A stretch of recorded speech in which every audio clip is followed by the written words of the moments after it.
بسم اللہ الرحمن الرحیم۔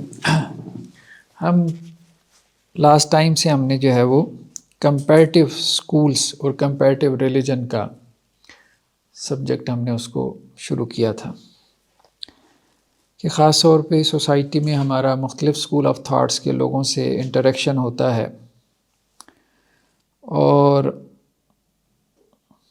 بہت سی بحثیں ڈسکشنز اور سوشل میڈیا پہ لوگوں نے ایک دوسرے سے سینگ پھنسائے ہوتے ہیں۔ تو ہمیں مختلف جو سکولز ہیں ان کی جو فاؤنڈیشنز ہیں، ان کی جو بنیادیں ہیں وہ ہمیں معلوم ہونے چاہیے، ان کے جو نظریات ہیں، تاکہ انہیں ایڈریس کرنے میں، ان کے ساتھ بات چیت کرنے میں ہمیں آسانی رہے یا ان کو انڈرسٹینڈ کرنے میں، سمجھنے میں۔ تو یہ بیسیکلی ہمارے اس کورس کا آبجیکٹیو تھا۔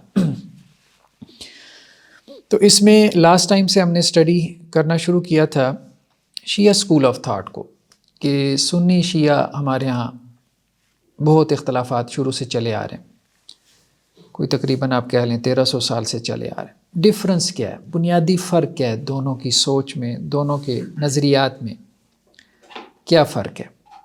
اتنی بڑی خلیج کیوں حائل ہو گئی کہ کچھ جو ہے وہ بارڈر کے اس طرف ہیں اور کچھ بارڈر کے اس طرف ہیں؟ تو اس پہ ہم نے کہا تھا کہ جو بنیادی ترین اختلاف ہے دونوں اسکول آف تھاٹ میں وہ ہے امامت کا کانسیپٹ، کہ اہل تشیع جو ہیں یا شیعہ اسکول آف تھاٹ جو ہے وہ امامت کے کانسیپٹ کا قائل ہے، جبکہ ہمارے یہاں جو سنی اسکول آف تھاٹ ہے وہ امامت کے کانسیپٹ کا قائل نہیں ہے۔ پھر ہم نے ایکسپلور کرنا شروع کیا کہ امامت کا کانسیپٹ کیا ہے جس کے وہ قائل ہیں۔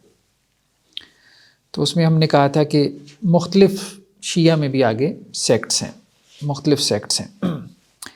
4 صدی ہجری تک تقریباً جو ایک بڑے شیعہ اسکالر ہیں نوبختی، انہوں نے جو کتاب لکھی تو انہوں نے تقریباً کوئی 4 صدی ہجری تک 120+ شیعہ سیکٹس کا تذکرہ کیا۔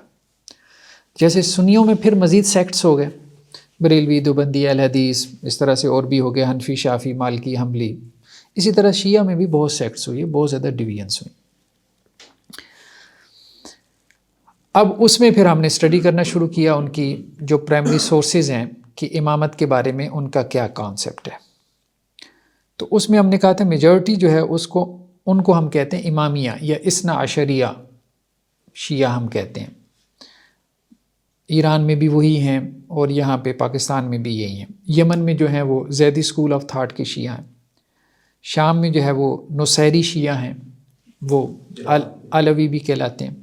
عراق میں بھی 12ers ہیں، ان کو 12ers کہتے ہیں، 12 جو اماموں کو مانتے ہیں۔ لیکن عراقی اسکول آف تھاٹ اور ایرانی جو اسکول آف تھاٹ ہے شیعہ کا، دونوں میں بڑا اختلاف ہے۔ ہم انشاءاللہ اس کو ڈسکس کریں گے۔ یعنی عراقی جو اسکول آف تھاٹ ہے وہ کافی ماڈریٹ ہے، مطلب جو شیعہ اسکول آف تھاٹ ہے عراق کا، اور جو ایرانی ہے یہ ذرا زیادہ آپ کہہ لیں روایتی ہے، ٹریڈیشنلسٹ ہے۔ خیر اسی طرح سے اہل تشیع میں ایک اور تقسیم بھی ہوئی، اخباری اور اصولی، یعنی 2 ان میں اپروچز ہیں اہل تشیع میں۔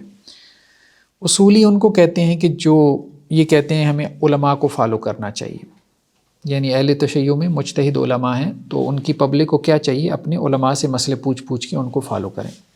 جو اخباری ہیں وہ اس کے قائل نہیں ہیں، وہ کہتے ہیں کہ جی آپ کے پاس قرآن ہے اور آپ کے پاس اپنے ائمہ کے فرامین ہیں، بس آپ ان کو پڑھیں، جسٹ اسٹڈی کریں اور فالو کریں، آپ کو عالم کو درمیان میں سے نکال دیں۔ تو خیر اخباری جو اپروچ تھی اس نے بالکل ڈیفرنٹ قسم کے بیلیف سسٹم پیدا کیے، اور جو شیعہ میں جو اصولی اپروچ تھی اس نے بالکل ایک ڈیفرنٹ بیلیف سسٹم پیدا کیا۔ یعنی آپ یوں کہہ سکتے ہیں کہ جو اصولی اپروچ کے لوگ تھے، جو علماء کو ایک اتھارٹی مانتے تھے، مرجع مانتے تھے، تو ان کے ہاں احتیاط زیادہ ہے، یعنی ان کے ہاں جو موقف ہے وہ آپ کو محتاط موقف نظر آتا ہے۔ اور جو اخباری تھے اہل تشیع میں سے، کہا جاتا ہے کہ ملا امین اللہ استر آبادی تھے جنہوں نے اخباریت کی بنیاد رکھی، یعنی یہ زیادہ پرانی اپروچ نہیں ہے۔ تو انہوں نے پھر جو ہے وہ بہت عجیب و غریب قسم کے رزلٹس پیدا کیے۔ ان رزلٹس میں یہ بھی تھا کہ قرآن جو ہے وہ محفوظ نہیں ہے۔ اب آج کل حسن العیاری صاحب یہی تو کر رہے ہیں، مطلب یوٹیوب کے اوپر اور سوشل میڈیا پہ آپ ان کو سنیں تو ان کا خلاصہ یہی ہے کہ جو قرآن مجید محفوظ نہیں ہے ان کی باتوں کا. تو اخباری اپروچ بالکل اور طرف نکل گئی، لیکن اصولی اپروچ جو ہے اس میں کافی احتیاط تھی. تو خیر بہرحال اب اس پہ ہم نے یہ بات کی تھی کہ جو یہ امامت کا کانسیپٹ تھا اہل تشیع کے ہاں، اس میں انہوں نے کہا کہ جی امام بیسیکلی وہ ہوتا ہے کہ جو منصوص من اللہ ہے، یعنی اللہ کی طرف سے اپائنٹڈ ہوتا ہے. اب کتنے امام اپائنٹڈ ہیں اس میں ان کا اختلاف ہو گیا، بعض نے کہا 6 ہیں، بعض نے کہا 12 ہیں، بعض نے کہا آج تک چلے آ رہے ہیں، جیسے کہ اسماعیلی اسکول آف تھاٹ میں امام آج تک چلے آ رہے ہیں. پہلی بات یہ ہو گئی کہ امام جو ہے وہ منصوص من اللہ، جس طرح سے نبی جو ہے وہ اللہ کی طرف سے اپائنٹڈ ہے، اسی طرح سے امام اپائنٹڈ ہے. دوسرا مفترض الطاعہ، یعنی امام کی اطاعت فرض ہے جیسے نبی کی اطاعت فرض ہے، لازم ہے. ٹھیک ہے، ہمارے ہاں یہ ہے، ہمارے ہاں مطلب جن کو ہم امام کہتے ہیں یا مجتہد کہتے ہیں یا علماء یا اسکالرز کہتے ہیں، ہم کہتے ہیں آپ ان سے اختلاف بھی کر سکتے ہو. ٹھیک ہے، ہمارے ہاں کیا ہے کہ حکمران جو ہے آپ نے اس کو فالو کرنا ہے، لیکن اگر حکمران آپ کو کوئی بات ایسی کہہ دیتا ہے جو آپ کو لگتا ہے بھئی یہ تو اللہ اور اس کے رسول کی بات نہیں ہے، تو آپ اس کو ڈس ایگری بھی کر سکتے ہو. لیکن ان کے ایسا نہیں ہے، وہاں امام کا مطلب یہ ہے کہ آپ اس سے اختلاف نہیں کر سکتے. امام فائنل اتھارٹی ہے، وہ کوئی عام مجتہد یا فقیہ نہیں ہے. ٹھیک ہے، یعنی اس کی اطاعت عام مجتہد یا فقیہ یا حکمران کی سی اطاعت نہیں. تیسرا ہم نے کہا تھا کہ امام ان کے ہاں کیا ہے، مرسل الیہ ہے، یعنی اس کی طرف فرشتہ آتا ہے، یا ملہم ہے یعنی اس کے اوپر الہام ہوتا ہے، یا محدث ہے یعنی اس سے اللہ تعالیٰ گفتگو کرتا ہے فرشتے کے ذریعے سے، یا حجت خداوندی ہے یعنی اس کو ماننا یا اس کو فالو کرنا لازم ہے. اب اس پہ ایک ڈبیٹ یہ پیدا ہوئی کہ کیا امام جو ہے وہ نبی سے افضل ہوتا ہے، یعنی اہل تشیع کے ہاں یہ ایک ڈبیٹ پیدا ہوئی. تو آج ہم اس کو تھوڑا سا ڈسکس کرنے کی کوشش کریں گے. لاسٹ ہماری جو ڈسکشن تھی اس کو جو ہم نے کنکلوڈ کیا وہ اس طرح سے کہ اہل تشیع نے امام کو نبی نہیں کہا، یعنی یہ بات ان کی روایتوں میں ملتی ہے. الکافی وغیرہ کی روایتیں ہم نے دیکھی تھیں کہ وہ سختی سے اس کا انکار کرتے تھے، ان کے جو ائمہ تھے، کہ ہم نبی نہیں ہیں، ہم رسول نہیں ہیں، ہمیں نبی یا رسول نہ کہو. یعنی نبی اور رسول کے ٹائٹل کا انہوں نے کیا کیا، انکار کیا. لیکن ایک اور بات جو سمجھنے کی ہے وہ یہ ہے کہ ایک ہے نبی کا ٹائٹل، تو اس کا تو انکار کیا انہوں نے، اور اہل تشیع نے بھی انکار کیا کہ ہمارے امام نبی نہیں ہیں، رسول نہیں ہیں، ہم ان کو نبی نہیں مانتے، رسول نہیں مانتے. یہ بات ٹھیک ہے، لیکن نبوت کی ایک حقیقت ہے، نبوت کی ایک ریالٹی ہے. یعنی ہم اگر یہ کوشچن کریں کہ نبی میں اور عام آدمی میں کیا فرق ہے، مثال کے طور پہ کسی سے ہم پوچھیں یار نبی میں اور عام آدمی میں کیا فرق ہوتا ہے، تو وہ بتائے گا بھئی نبی کی طرف وحی آتی ہے، نبی کی طرف فرشتہ آتا ہے، نبی کا علم جو ہے وہ قطعی اور یقینی ہوتا ہے، نبی معصوم ہوتا ہے، اس سے کوئی خطا نہیں ہوتی، فلاں فلاں فلاں فلاں. تو ایک لمبی چوڑی آپ خصائص بیان کریں گے کہ نبی کے اندر یہ خصائص ہوتے ہیں جو عام آدمی میں نہیں ہوتے. ٹھیک ہے، تو آپ ڈفرینشیٹ کرتے ہیں نبی میں اور عام آدمی میں کچھ کوالٹیز کو بیان کر کے. تو وہ جتنی کوالٹیز ہیں جن کے ذریعے سے آپ فرق کرتے ہیں نبی میں اور ایک عام آدمی میں، وہ سب کوالٹیز انہوں نے اپنے 12 ائمہ میں یا جو بھی ہیں جن کے آج تک چلے آ رہے ہیں، انہوں نے آج تک کے ائمہ میں وہ ساری کوالٹیز ثابت کی. ٹھیک ہے، کہ ہمارے نبی معصوم ہیں. ٹھیک ہے، تو وہ یہ کہتے ہیں جی ہمارے امام معصوم ہیں. ہمارے نبی کی اطاعت فرض ہے تو وہ کہتے ہیں جی ہمارے امام کی اطاعت فرض ہے. ہمارے نبی کی طرف فرشتہ آتے تو وہ کہتے ہیں جی ہمارے امام کی طرف فرشتہ آتے، لیکن وہ کہتے ہیں نبی ہم نہیں کہہ رہے اس کو. ہاں یہ بات، ہاں اس پہ انہوں نے انسسٹ ضرور کی ہے کہ ہم نبی، اس کو نبی کا ٹائٹل نہیں دے رہے، لیکن نبی کی تمام کوالٹیز کو وہ اپنے ائمہ میں ثابت کرتے ہیں. اس اعتبار سے یہ نتیجہ نکالا جا سکتا ہے، اور یہ صرف ہم نے نہیں نکالا. آج ہم کتابوں میں دیکھیں گے کہ جو ائمہ کے شاگرد تھے ان میں سے بھی بعض نے یہ نتیجہ نکالنا شروع کر دیا تھا کہ آپ یہ جو بیان کر رہے ہیں اپنی صفات، تو سیدھا کہہ دیں کہ ہم نبی ہیں. اگر آپ نہیں یہ کہہ رہے، یہ جرت نہیں کہہ رہے، تو ہم کر دیتے ہیں یہ جرت کہ آپ نبی اور رسول ہیں.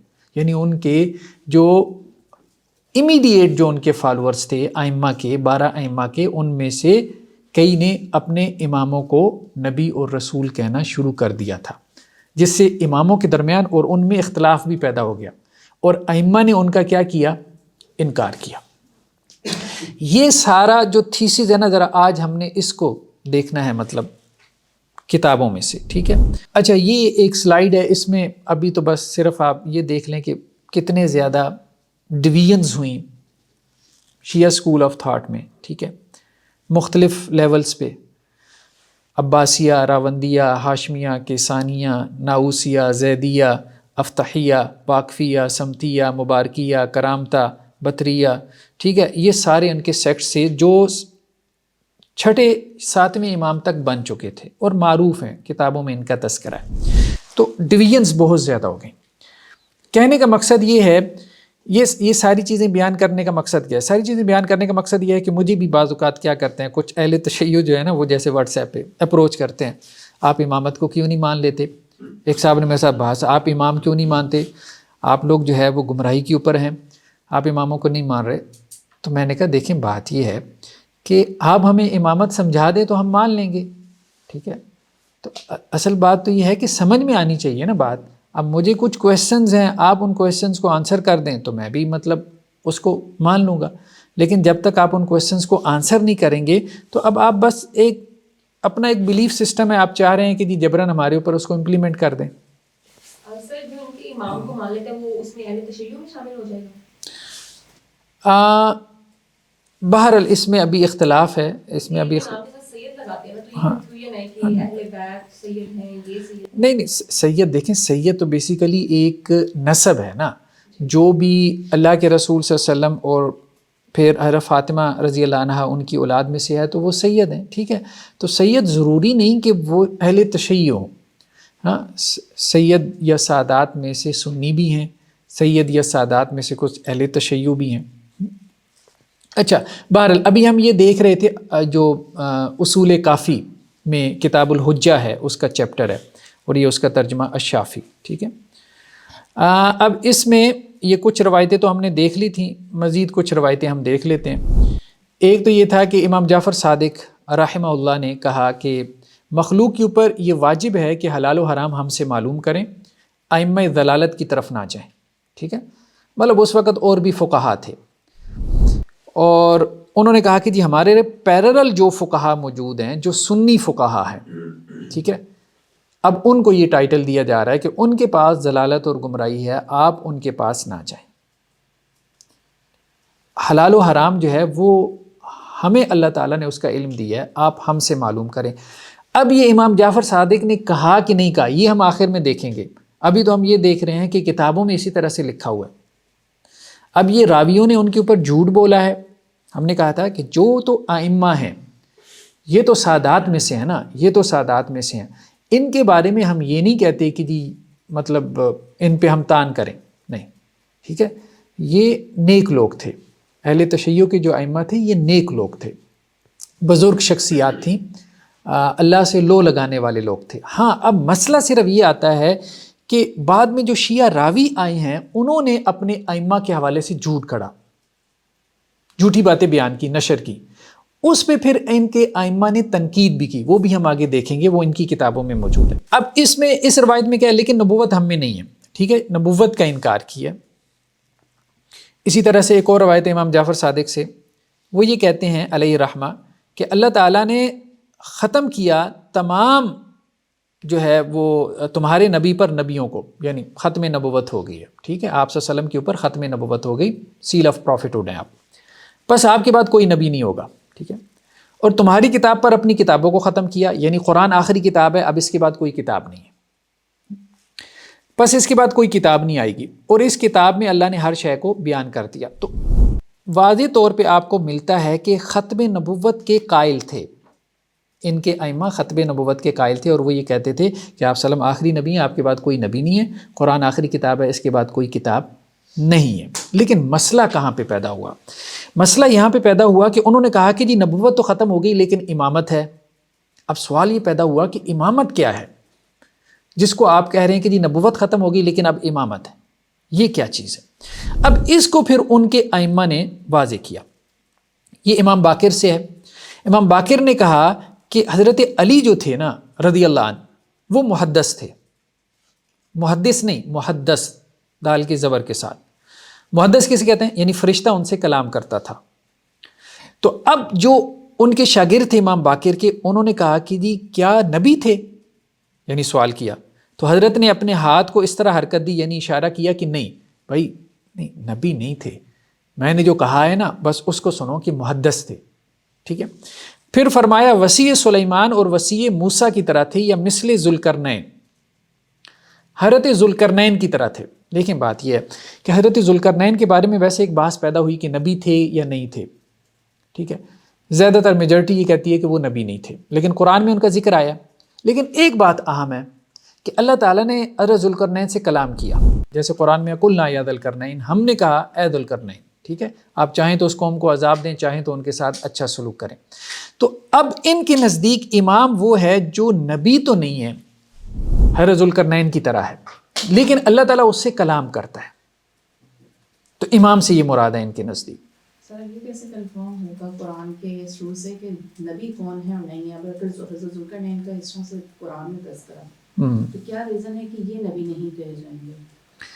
اصل میں بات یہ ہے کہ بہت سارے انبیاء ایسے ہیں کہ جن کے بارے میں قرآن میں واضح طور پہ یہ بات موجود ہے کہ اللہ نے ان کو نبی بنایا، یعنی ان کے لیے نبی اور رسول کا تذکر مطلب ذکر آ گیا نا کہ اللہ کے نبی تھے، اللہ کے رسول تھے، ٹھیک ہے، صدیق النبی یا اس طرح سے اور الفاظ آتے ہیں مختلف انبیاء کے بارے میں۔ تو وہ جن کے بارے میں قرآن نے نبی کا لفظ بول دیا نا، تو ان کو تو ہم مانتے ہیں کہ وہ نبی تھے، اور جن کے بارے میں قرآن نے نبی کا لفظ نہیں بولا تو ان کے بارے میں پھر ہم یقین سے نہیں کہہ سکتے کہ وہ اللہ کے نبی تھے۔ تو یہ ڈاؤٹ میں رہیں گے پھر یہ اور حضرت لقمان؟ ہاں ظاہری بات ہے، ہم قطعیت، کیونکہ نبوت تو بہت بڑا مقام اور مرتبہ ہے، صرف جو ہے وہ شبے کی بنیاد پہ یا ظن کی بنیاد پہ ہم کسی کو نبی کا ٹائٹل نہیں دے سکتے، اس سے بہتر ہے کہ خاموشی اختیار کریں۔ اچھا، اس کے بعد ایک اور روایت ہمارے سامنے ہے، یہ تو وہی روایت ہے نا جو اس سے پہلے بھی ہو گزری ہے، کہ صدیر کی روایت ہے کہ وہ امام جعفر صادق علیہ رحمہ کے پاس آئے اور کہا کہ جی لوگ یہ سمجھتے ہیں کہ آپ قابل عبادت ہیں، ٹھیک ہے، تو انہوں نے کہا کہ بھائی جو لوگ ہمیں قابل عبادت سمجھتے ہیں نا، تو ان کا ہم سے کوئی تعلق نہیں ہے، ہم اسے بری ذمہ ہیں، ٹھیک ہے۔ پھر انہوں نے کہا کہ جی لوگ یہ سمجھتے ہیں کہ آپ اللہ کے رسول ہیں، تو انہوں نے کہا بھائی جو لوگ ہمیں رسول سمجھتے ہیں نا، ہم ان سے بھی بری ذمہ ہیں، یعنی واضح طور پہ کہہ دیا ان کا ہم سے کوئی تعلق نہیں، وہ شیعہ نہیں ہے جو ہمیں معبود بنا لیں، ہماری عبادت شروع کر دیں، یعنی امام معبود بھی نہیں ہے اور امام رسول بھی نہیں ہے۔ تو پھر انہوں نے کہا تھا کہ آپ کیا ہیں؟ تو انہوں نے کہا تھا ہم علم الہی کے خزینہ دار ہیں، امر الہی کے ترجمان ہیں، معصوم ہیں، اللہ نے ہماری اطاعت کا حکم دیا اور ہم اللہ کی حجت بالغہ ہیں، ٹھیک ہے، یعنی وہ اپنے آپ کو یہ کہتے ہیں کہ معصوم ہیں، ان سے گناہ نہیں ہو سکتا اور ان کی اطاعت لازمی ہے۔ ہمارے یہاں کیا اہل سنت کے یہاں دیکھیں بات یہ ہے کہ اطاعت صرف اللہ اور اس کے رسول کی ہے، اس کے بعد ظاہری بات ہے کہ کسی کی اطاعت آپ کے لیے لازم نہیں ہے، کتاب اللہ ہے یا سنت رسول ہے، بس دو ہی چیزیں جن کی اطاعت آپ کے لیے لازم ہے۔ آپ صلی اللہ علیہ وسلم کی زندگی اصل میں دو قسم کی زندگی تھی آپ صلی اللہ علیہ وسلم کی، ایک تو آپ کی نبوی زندگی تھی، نبوت والی زندگی آپ کی ختم ہو گئی، اور ایک آپ کی سیاسی زندگی تھی، یعنی آپ مطلب as a head of the state بھی تو تھے نا، مطلب جو مدینہ کی ریاست تھی اس کے آپ ہیڈ آف اسٹیٹ تھے، تو جو آپ کی سیاسی زندگی تھی اس میں آپ کے جو خلیفہ بنے، خلیفہ کا مطلب ہوتا ہے نائب، وہ حضرت ابوبکر تھے۔ تو سیاسی زندگی میں، نبی کی سیاسی زندگی میں آپ کی خلافت اور نیابت آگے جاری ہوئی ہے، نبی کی نبوی زندگی میں آگے خلافت اور نیابت جاری نہیں ہوئی۔ لیکن اہل تشیعوں کے امام کا جو کانسیپٹ ہے نا، اس میں وہ یہ کہتے ہیں کہ امام بیسیکلی سیاسی زندگی میں بھی نبی کا نائب ہوتا ہے اور مذہبی زندگی میں بھی، نبوی زندگی میں بھی اس کا نائب ہوتا ہے۔ حجت بالغہ یعنی آخر درجے کی حجت، فائنل اتھارٹی، سپریم اتھارٹی۔ اچھا، اب یہ روایت تو بالکل واضح ہے نا، کلیئر ہے، کیا ہے؟ الائمۃ بمنزلۃ رسول اللہ، امام جو ہے وہ رسول اللہ صلی اللہ علیہ وسلم کے مقام کی طرح ہے، ان کا مرتبہ رسول اللہ صلی اللہ علیہ وسلم کے مقام کی طرح، الا انہم لیسوا بانبیاء، لیکن نبی ہم ان کو نہیں کہیں گے، مقام مرتبہ وہی ہے نبی اور رسول والا ہے، لیکن نبی ہم ان کو نہیں کہیں گے۔ ولا یحل لهم من النساء ما یحل للنبی، ہاں ایک فرق ہے امام میں اور نبی میں، یعنی اگر آپ خصوصیات کی بات کریں نا، ایک ہے نبی کا ٹائٹل، نبی کے ٹائٹل کا تو وہ انکار کرتے ہیں، اور ایک ہے نبوت کی حقیقت، تو نبوت کی حقیقت وہ امام میں ثابت کرتے ہیں، لیکن یہ کہتے ہیں کہ نبوت کی حقیقت جو نبی میں ہوتی ہے اور نبوت کی حقیقت جو امام میں ہوتی ہے اس میں ایک فرق ہے کہ نبی کے لیے 4 سے زیادہ شادیوں کی اجازت تھی، امام کے لیے نہیں ہے، بس یہ ایک فرق ہے نبی میں اور امام میں، باقی کوئی فرق نہیں ہے۔ جو نبی کی خصوصیات ہوتی ہیں وہ ساری امام میں ہوتی ہیں۔ فَأَمَّا مَا خَلَا ذَلِكَ فَهُمْ فِي بِمَنزِلَةِ رسول اللہ، اور اس خاصیت کے علاوہ امام جو ہے وہ رسول اللہ صلی اللہ علیہ وسلم کی طرح ہے۔ ٹھیک ہے، دیکھیں انہوں نے نیچے ترجمہ کیا کیا کہ امام جعفر صادق سے راوی نے سنا کہ ائمہ اسلام رسول اللہ جیسے ہیں مگر وہ نبی نہیں، ان کے لیے اتنی عورتیں حلال نہیں جتنی نبی کے لیے ہیں، اس کے علاوہ جتنی فضیلتیں اور خصوصیتیں حضرت صلی اللہ علیہ وسلم کو دی گئیں سب میں ائمہ رسول اللہ صلی اللہ علیہ وسلم کے ساتھ شریک ہیں۔ مطلب یہ کوئی ہم ڈیرائیو نہیں کر رہے، یہ وہ نتائج ہیں کہ جس تک ان کی کتابوں نے ان کو پہنچایا ہے، شیعہ راویوں نے ان کو پہنچایا ہے کہ بھئی یہ امام ہے۔ یہ بالکل صاف صاف بات ہے، اور جیسے ہم کہتے ہیں کہ علی جویری کو کہتے ہیں لوگ داتا، ٹھیک ہے، اسی طرح پیر عبدالقادر جانی کو کہتے ہیں غوث اعظم، تو ان کو اللہ تو نہیں کہتے نا، داتا کہتے ہیں، غوث اعظم کہتے ہیں، تو ہم ان کو اس لیے ان کا یہ کام شرک قرار دیتے ہیں کہ یہ اللہ کے ہی قضا شرک کے مترادف ہے۔ جب آپ نبی نہیں کہتے، نبی کی ساری پراپرٹیز آپ نے انکلوڈ کر دی ہیں، نبی نہیں کہتے، تو کیا ہے پھر؟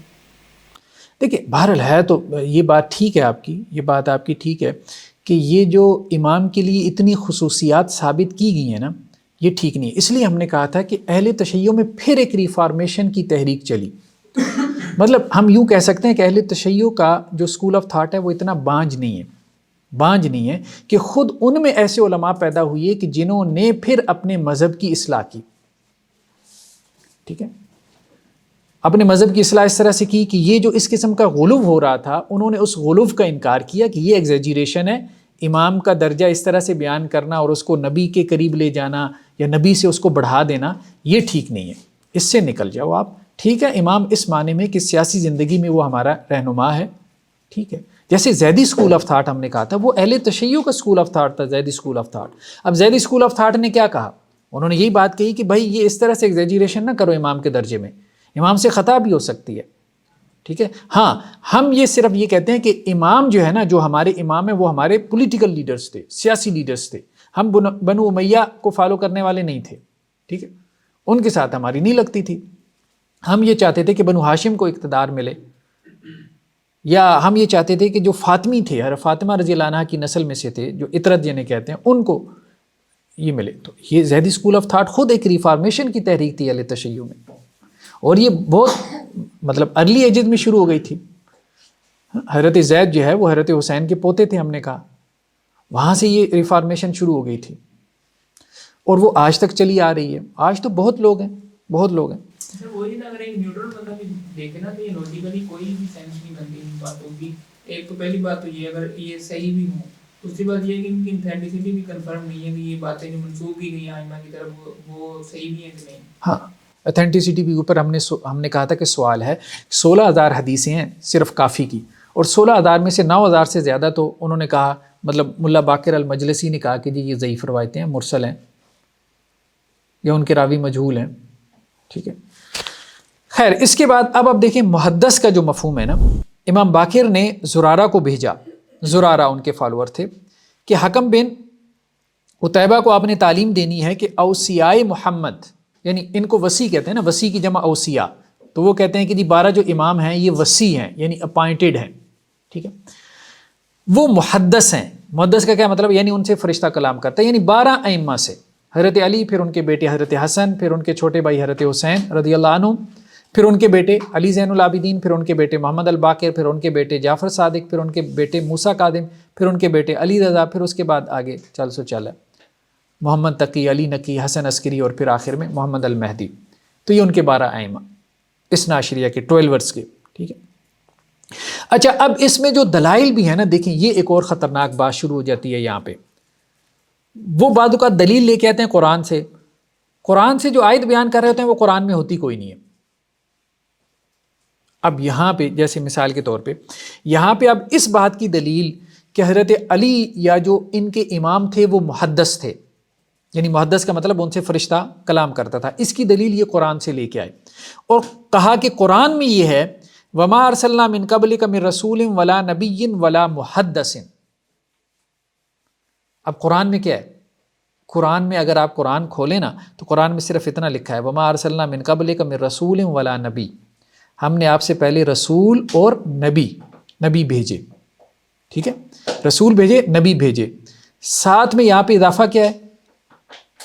ولا محدث، کہ اللہ تعالیٰ یہ کہہ رہے ہیں کہ ہم نے نبی، رسول اور محدث بھیجے ہیں۔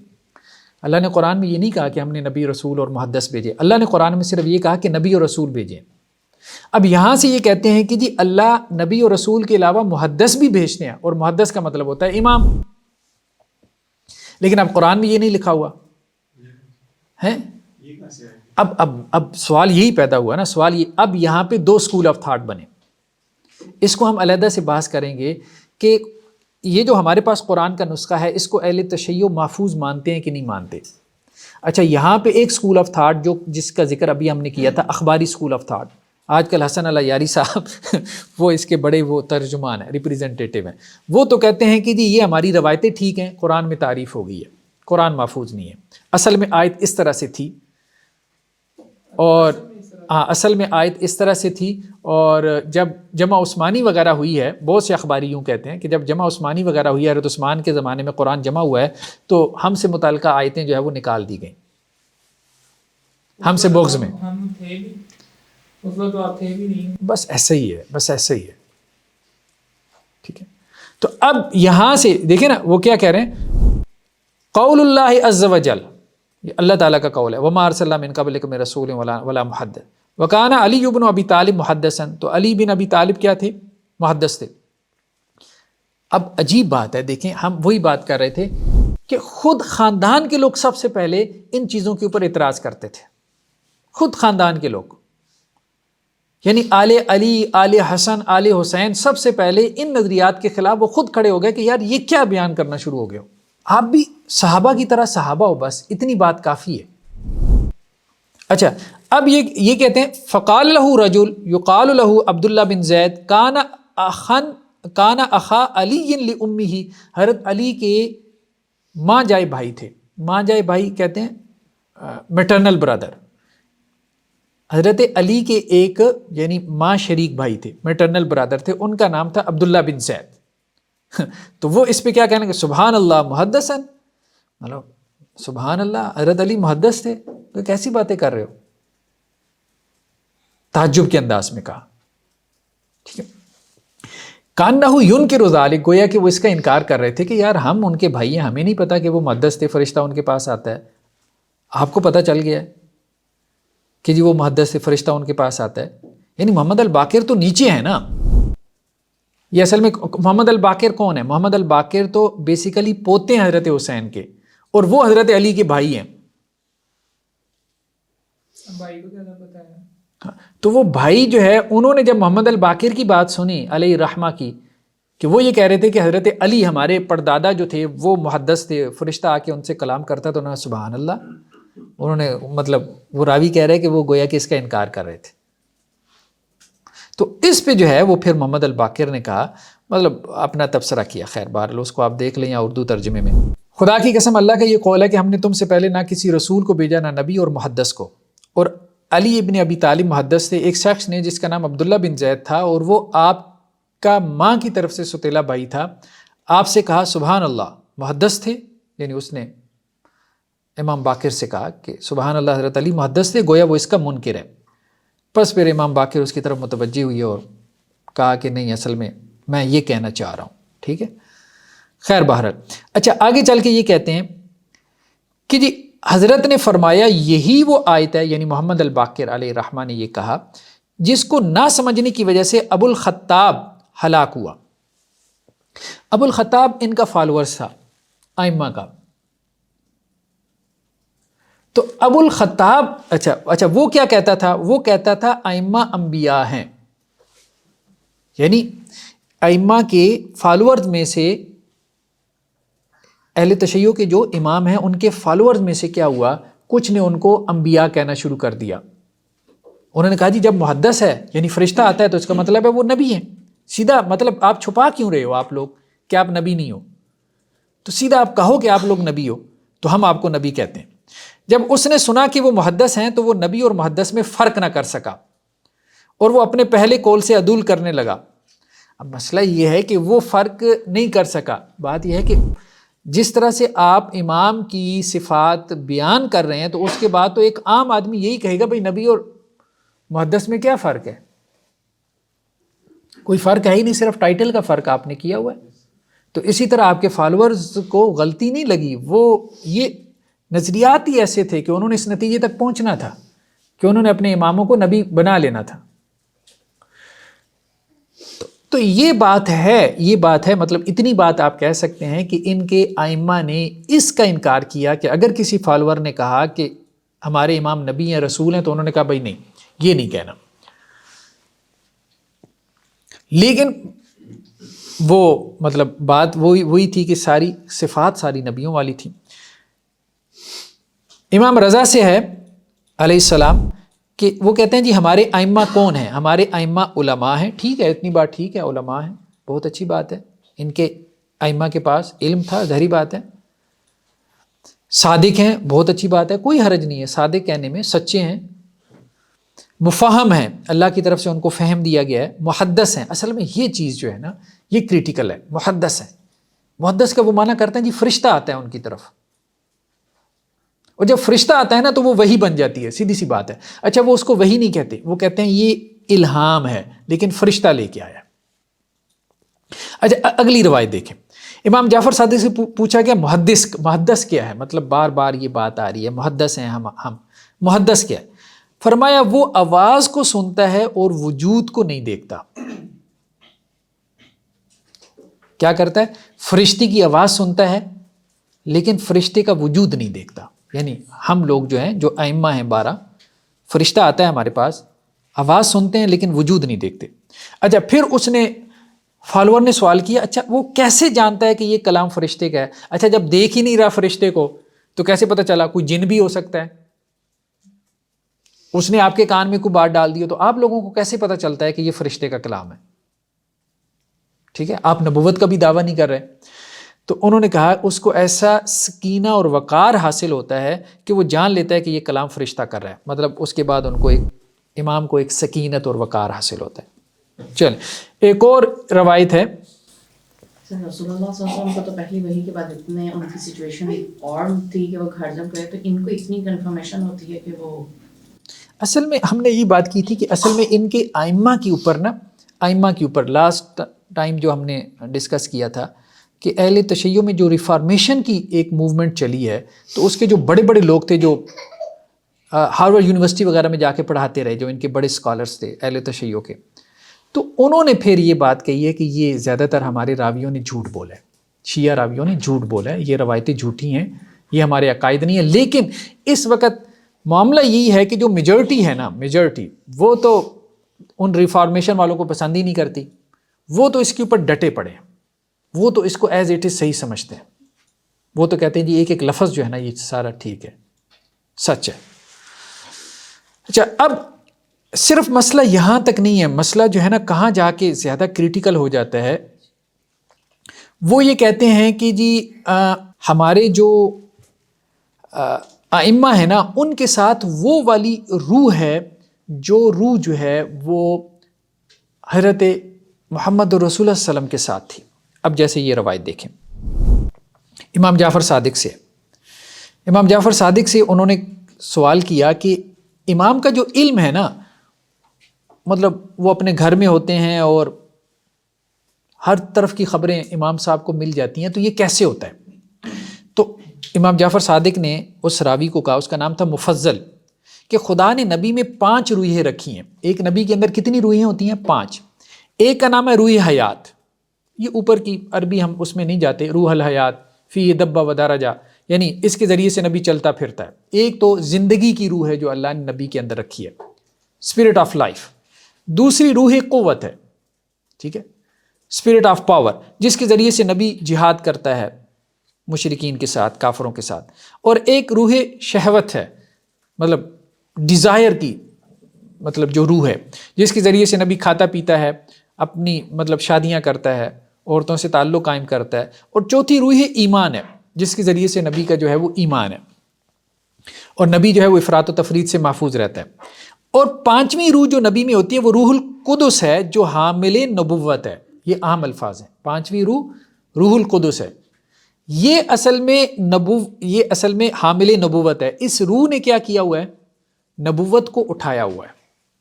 یہ نبی میں ہوتی ہے. اب یہ عام لوگوں میں تو نہیں ہوگی. عام لوگوں میں جو روح ہے آپ یوں کہہ سکتے ہیں روح حیات ہے، روح شہوت ہے، روح قوت ہے، لیکن روح نبوت تو عام لوگوں میں نہیں ہو سکتی. تو کہتے ہیں جب نبی کی روح قبض ہوتی ہے تو یہ روح امام کی طرف آتی ہے، یہ روح القدس جو حامل نبوت ہے. ٹھیک ہے. نبی کی کون سی روح قبض ہوتی ہے پانچوں میں؟ جب نبی کی روح قبض ہوتی ہے تو روح جب قبض ہوتی ہے نا، اب ظاہری بات ہے پانچوں ارواح قبض ہوتی ہے نا، تو ان میں سے یہ جو روح القدس ہے نا، یہ روح ٹھیک ہے. وروح القدس فی حمل النبوہ فاذا قبض النبی انتقل روح القدس. روح القدس کیا ہوتا ہے؟ فصار الی الامام، امام میں داخل ہو جاتی ہے. نبی سے نکل کے وہ روح القدس، جس کی وجہ سے روح القدس کی وجہ سے نبی تھا، تو وہ روح جو ہے وہ نبی سے نکل کے امام میں آ جاتی ہے نبی کی جانے کے بعد. ٹھیک ہے.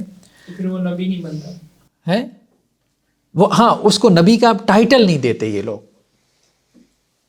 لیکن اس میں نبی کی روح آ جاتی ہے. ایک برتن سے چینی اٹھا کے اس میں ڈال دیں وہ میٹھا پانی نہیں بنے گا، چینی آ گئی اس میں. روح القدس کیا ہے؟ روح القدس سوتی نہیں ہے، مطلب اس پہ سونا نہیں ہے، نہ غافل ہوتی ہے، نہ دنیا کی طرف مائل ہوتی ہے، نہ کار دین سے غافل. باقی چار سوتی ہیں، غافل ہوتی ہیں، کار دین ترک بھی کرتی ہیں، معاملاتی دنیا میں بھی انہماک رکھتی ہیں، اور روح القدس ان باتوں سے بری ہے. ٹھیک ہے. اب یہاں سے پتہ چلتا ہے کہ یہ امامت کا کانسیپٹ اتنا سمپل نہیں ہے ان کے ہاں. انہوں نے اس کو فلاسفائز کیا ہے، یعنی کہنے کو وہ نبی کا ٹائٹل نہیں دے رہے، لیکن وہ جو نبی کی روح ہے روح القدس، وہ اس کو امام کے اندر جو ہے وہ اس کا انتقال مان رہے ہیں. اچھا آگے چلیں، مزید اس کو وہ مزید بھی کھولتے ہیں اپنی روایتوں میں. راوی کہتا ہے کہ میں نے امام جعفر صادق سے اس آیت کے مطلب پوچھا. یہ جو آیت ہے نا، وَكَذَلِكَ أَوْحَيْنَا إِلَيْكَ رُوحًا مِّنْ أَمْرِنَا، ہم نے آپ کی طرف وحی کی روح، ہم نے روح آپ کی طرف اپنے حکم سے وحی کی. ٹھیک ہے. تو اب اس پہ امام جعفر صادق نے کہا علیہ الرحمہ کہ وہ روح خدا کی مخلوق میں سے ایک مخلوق ہے.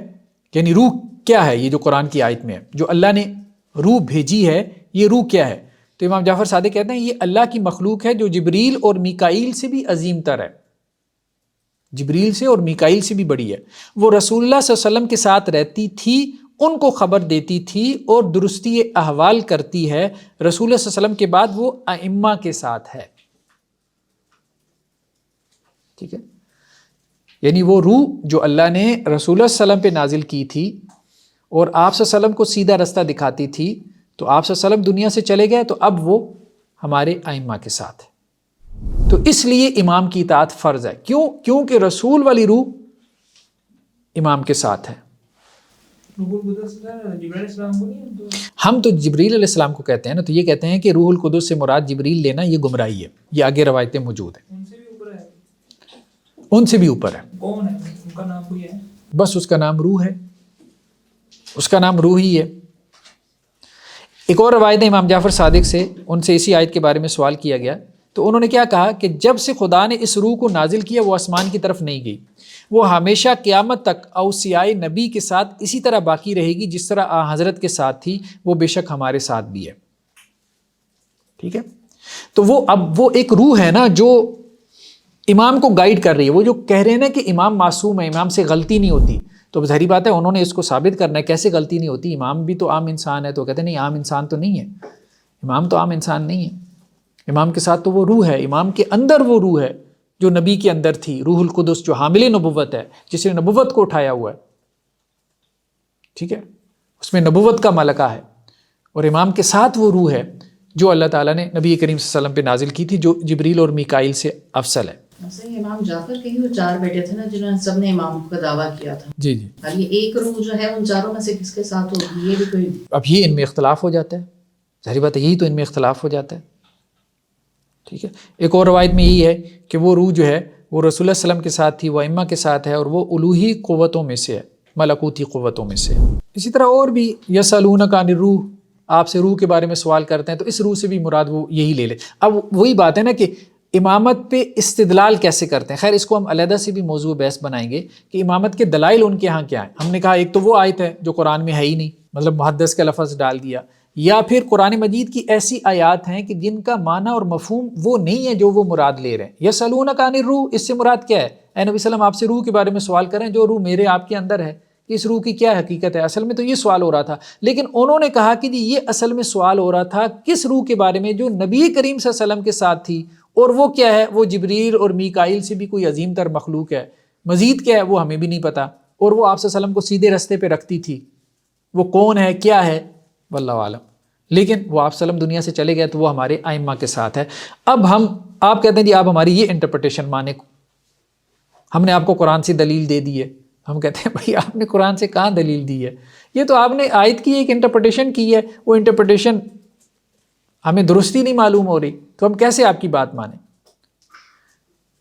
ٹھیک ہے، تو قرآن مجید کی آیت کو بیان کر دینا یہ صرف کافی نہیں ہے. اچھا اس کے بعد ایک اور جو چیز جو ہے نا جس کو ہم تھوڑا سا یہ دیکھیں، یہ ایک کتاب ہے، یہ کتاب جو ہے اعتقادات الامامیہ. امامیہ ہم نے کہا 12 کو کہتے ہیں جو 12 ائمہ کو مانتے ہیں. ٹھیک ہے، یہ ملا باقر المجلسی الاصفہانی کی کتاب ہے. یہ اہل تشیع کے بڑے علماء میں سے ہیں، فخر الاولین والآخرین، رئیس المحدثین، عالم ربانی حضرت علامہ، مطلب بہت ٹائٹلز ہیں. ٹھیک ہے، اس کا ترجمہ جو ہے وہ شیخ محمد حسین نجفی انہوں نے کیا ہے، اور اس کی تعریف اور اس کی جو تقریض آپ کہہ لیں وہ مفتی جعفر حسین صاحب نے کی ہے. یہ بھی ماشاءاللہ بڑے اہل تشیع کے علماء میں سے ہیں. یہاں پاکستان میں ایک تحریک نفاذ فقہ جعفریہ چلی تھی تو یہ اس کے سربراہ. تو عارف حسین نقوی صاحب بھی، مطلب سید حسین عارف نقوی صاحب یہ بھی معروف ہے. اچھا اس میں یہ اصل میں تو ملا باقر المجلسی کی کتاب ہے، عربی میں ہے، تو اس کا ترجمہ کیا ہے. ٹھیک ہے، بڑے ہمارے ہاں کے اہل تشیع کے علماء نے. اب اس میں دیکھیں کہ یہ کیا کہتے ہیں، مطلب امام کے بارے میں. یہ کہتے ہیں کہ جی اور وہ جو امام ہے نا وَإِنَّهُمْ أَشْرَفُ الْمَخْلُوقَاتِ، مخلوقات میں وہ کیا ہیں؟ یہ بزرگوار تمام مخلوقات خداوندی سے اشرف اور اعلیٰ ہیں. ٹھیک ہے، وَإِنَّهُمْ أَفْضَلُ مِنْ جَمِيعِ الْأَنْبِيَاءِ وَجَمِيعِ الْمَلَائِكَةِ. اب اتنی عربی تو آپ کو سمجھ میں آتی ہوگی، ویسے انہوں نے ترجمہ بھی کیا ہوا ہے. وَإِنَّهُمْ أَفْضَلُ، اور یہ جو ہمارے ائمہ ہیں یہ افضل ہیں، من جمیع الانبیاء، تمام نبیوں سے بھی افضل ہیں، وجمیع الملائکہ، اور تمام فرشتوں سے بھی افضل ہیں. ٹھیک ہے، اچھا لیکن انہوں نے بریکٹ میں ایک اضافہ کیا ہے ترجمے میں، ہاں، کہ سوائے خاتم الانبیاء کے باقی تمام انبیاء اور مرسلین اور ملائکہ مقربین سے افضل ہیں. کون؟ یہ بزرگوار. یہ بزرگوار کون ہیں؟